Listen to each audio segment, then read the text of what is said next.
Assalamualaikum warahmatullahi wabarakatuh. Perkenalkan, kami dari kelompok 5 akan mempresentasikan mengenai peradaban Sungai Huangho yang beranggotakan pertama saya sendiri Reka Kartika dengan nomor NPM 212171043. Yang kedua ada saudara Usep Saiful Pratama dengan NPM 212171007 dan yang ketiga ada Rudi Hakiki dengan NPM 212171082. Materi pertama mengenai kelahiran peradaban Sungai Huangho beserta letak geografisnya. Sungai Huangho merupakan kebudayaan tertua di Cina yang terjadi sekitar tahun 4000 sebelum Masehi, yang terletak di Cina Utara yang berhulu di pegunungan Kuen-Lun Tibet dan kemudian bermuara di Teluk Sitli. Sementara di sebelah selatan mengalir Sungai Yangtze yang berhulu di pegunungan Kuen-Lun Tibet dan bermuara di Laut Cina Timur. Sungai Huangho melewati beberapa provinsi di Cina, di antaranya ada Qinghai, Gansu, Shanxi, Honan, dan Shantung. Panjang Sungai Huangho sekitar 5.464 dan merupakan sungai terpanjang kedua setelah Sungai Yangtze di Cina. Sungai Huangho disebut juga Sungai Kuning karena menurut para ahli lumpur endapan Sungai Huangho berasal dari tanah los gurun Gobi yang diterbangkan oleh angin sampai ke lembah Sungai Huangho dan aliran sungainya membawa lumpur berwarna kuning.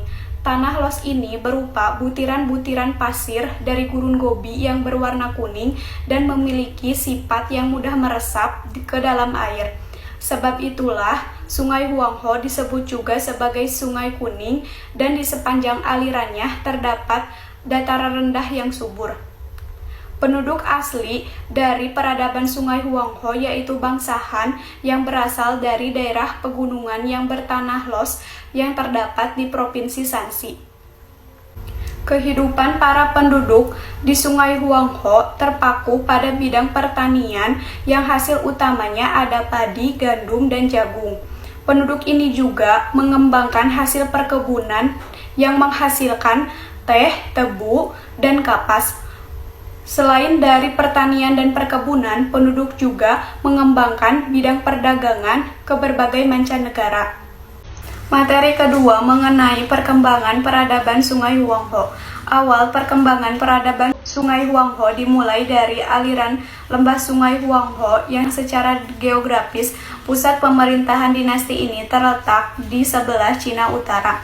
Perkembangan peradaban ini ditandai dengan silih bergantinya pemerintahan dinasti dalam kurun waktu tertentu. Terdapat banyak dinasti besar yang memerintah pada peradaban ini. Di antaranya, yang pertama ada dinasti Shang. Dinasti ini terjadi pada tahun 1766 sampai 1222 sebelum Masehi, yang merupakan awal perkembangan peradaban Sungai Huangho. Para penduduk di peradaban ini memanfaatkan hasil peradaban dari Sungai Huangho untuk melakukan pertanian, bercocok tanam, dan perkebunan. Pada dinasti ini juga para penduduk sudah mengenal tulisan kuno yaitu piktograf, hasil penemuan oleh Sumachin. Tulisan ini ditulis di atas bejana perunggu, tempurung kura-kura, dan tulang binatang. Yang kedua ada dinasti Zhou. Dinasti ini terjadi pada tahun 1222 sampai 256 sebelum Masehi. Dinasti Zhou ini didirikan oleh Hung Wang yang berpusat di Chang'an. Dinasti Zhou mengembangkan sistem pemerintahan yang bersifat desentralisasi. Dinasti ini mulai berkuasa di lembah Sungai Huangho, tepatnya di sebelah barat dinasti Shang. Yang ketiga ada dinasti Qin. Dinasti ini terjadi sekitar 221 sampai 206 sebelum Masehi. Konon katanya negara Cina diambil pada masa dinasti ini.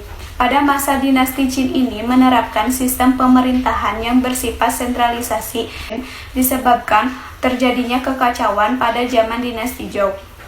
Maka dari itu, kaisar yang berkuasa pada dinasti Qin ini yaitu si Huangti memerintah dan mengambil beberapa tindakan untuk diterapkan pada zaman dinasti Qin ini. Di antaranya, pertama, melarang ajaran dari ahli filsafah yaitu Kung Fuji karena ajarannya dianggap mendukung sistem pemerintahan desentralisasi.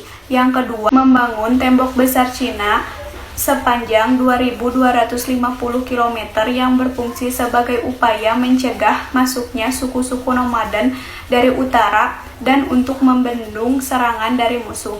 Yang keempat, ada dinasti Han. Dinasti ini terjadi sekitar tahun 206 sampai 220 sebelum Masehi yang didirikan oleh Liu Bang. Kaisar yang terkenal pada dinasti Han ini adalah Kaisar Han Wuti yang berhasil mencapai puncak kejayaan pada dinasti Han.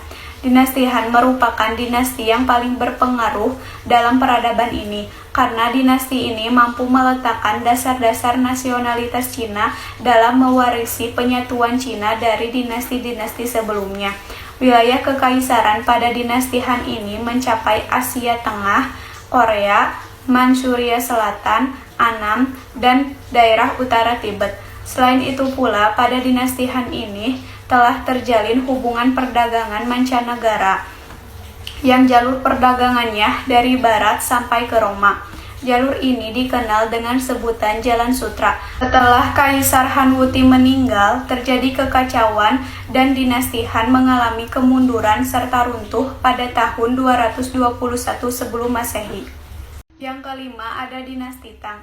Dinasti ini didirikan oleh Li Yuan yang terjadi sekitar tahun 618 sampai 907 sebelum Masehi.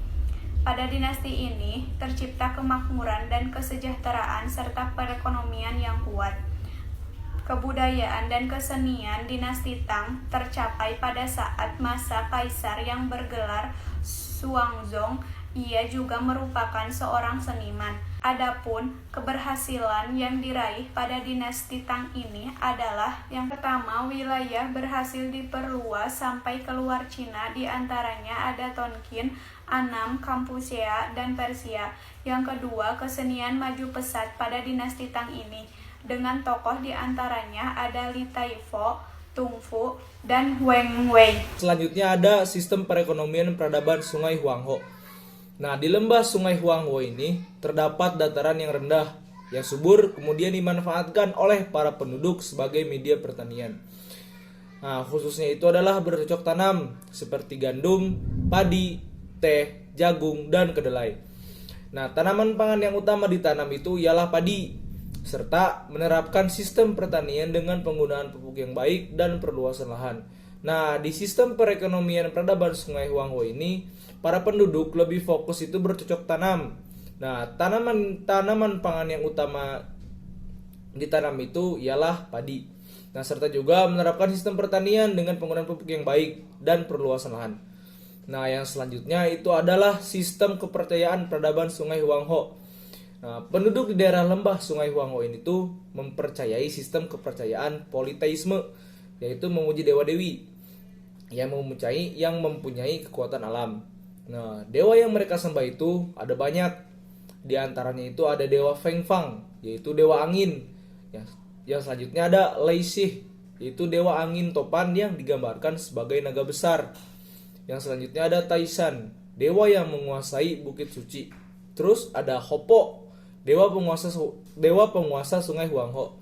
Nah, salah satu dewa yang dipuja yaitu dewa Hopo, yang di setiap tahun itu selalu diadakan upacara yang dipimpin oleh para pendeta. Nah, para pendeta ini tuh para pendeta perempuan dengan memberikan sesaji berupa gadis tercantik di Cina yang diterjunkan langsung di Sungai Huangho. Nah, terdapat dewa juga yang mendapat pemujaan tertinggi, yaitu dewa langit yang disebut dewa Xiang. Nah, dipercaya dewa ini tuh ialah karena dewa langit ini tuh dapat memberikan hujan dan panas matahari. Nah, sehingga para penduduk di lembah Sungai Huangho juga memuja Dewi Bumi, yang dianggap bumi itu sebagai lahan menerima sinar matahari dan hujan dari langit. Nah, selain itu juga para penduduk lembah Sungai Huangho ini tuh mempercayai dan memuja arwah leluhur.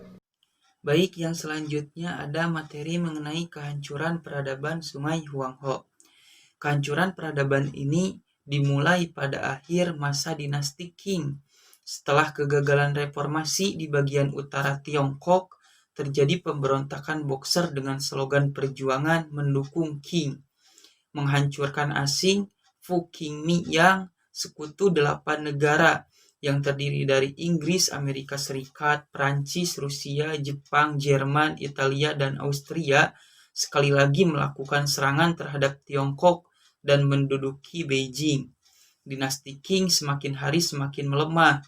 Organisasi yang bernama Qing Zhonghui pada tahun 1894 dengan tujuan untuk membangkitkan kembali bangsa Tiongkok dan membentuk negara Tiongkok menjadi negara republik. Pada tahun 1911 terjadi pemberontakan di Wuhan, dan hanya dalam waktu 2 bulan puluhan provinsi mendeklarasikan kemerdekaannya dari dinasti Qing. Tanggal 1 Januari tahun 1912 terbentuklah Republik Tiongkok di Nanjing. Kaisar Qing dipaksa mundur. Dengan demikian, pemerintahan dinasti Qing yang berlangsung selama 295 tahun dinyatakan telah berakhir.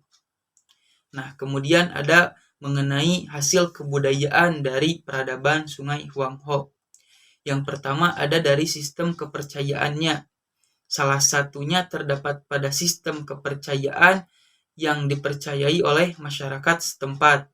Para penduduk di sekitar lembah Sungai Huangho mempercayai kepercayaan dengan sistem polytheisme, yang yaitu memuja dewa-dewi yang dianggap mempunyai kekuatan alam. Nah, yang kedua ada dari seni bangunan. Yang pertama ada tembok besar Cina, merupakan hasil kebudayaan peradaban Sungai Huangho sejak dimulai pada masa pemerintahan dinasti Qin, yang berfungsi sebagai upaya mencegah masuknya suku-suku nomaden atau pengembara masuk dan mencegah dari serangan musuh. Nah, yang kedua ada kuil. Kuil yang terkenal yaitu kuil Dewa Beijing yang terbuat dari batu pualam. Atap kuil dari bangunan ini terdapat 3 yang dipercayai untuk memuja roh-roh. Nah, yang ketiga ada istana. Kemudian ada dari seni kerajinannya. Yang pertama ada keramik. Kemudian yang keempat ada dari segi ilmu pengetahuan dan teknologi. Yang pertama penemuan tulisan piktograf. Nah, ditemukannya tulisan piktograf yang ditemukan pada masa dinasti Shang ini terjadi sekitar pada tahun 1766 sampai 1222 sebelum Masehi. Yang kedua ada filsafat Kungfuse. Nah, filsafat ajaran dari Kungfuse yang berisi tentang aturan dan kekuatan yang mengatur segala sesuatu yang ada di alam semesta. Yang ketiga adanya penemuan kertas dan alat cetak. Penemuan kertas dan alat cetak ini merupakan salah satu hasil kebudayaan dari peradaban Sungai Huangho pada zaman dinasti Han, serta ditemukan juga tinta pada sekitar tahun 150 Masehi. Yang keempat ada dalam bidang ilmu astronomi. Dalam bidang ilmu astronomi atau ilmu perbintangan digunakan oleh masyarakat sekitar zaman peradaban Sungai Huangho. Diantaranya yang pertama digunakan untuk dalam penanggalan yang berdasarkan pada peredaran bulan. Yang kedua untuk meramal masa depan dan negara. Yang ketiga untuk mengetahui kapan terjadinya gerhana matahari dan gerhana bulan. Dan yang keempat mengetahui perputaran atau pergantian musim. Nah, mungkin seperti itu pemaparan materinya. Nah, mungkin sekian ya pemaparan materi dari kelompok 5 mengenai peradaban Sungai Huangho dan hasil kebudayaannya. Terima kasih atas perhatiannya. Mohon maaf apabila terdapat banyak kesalahan. Akhir kata, wabillahi taufiq wal hidayah. Wassalamualaikum warahmatullahi wabarakatuh.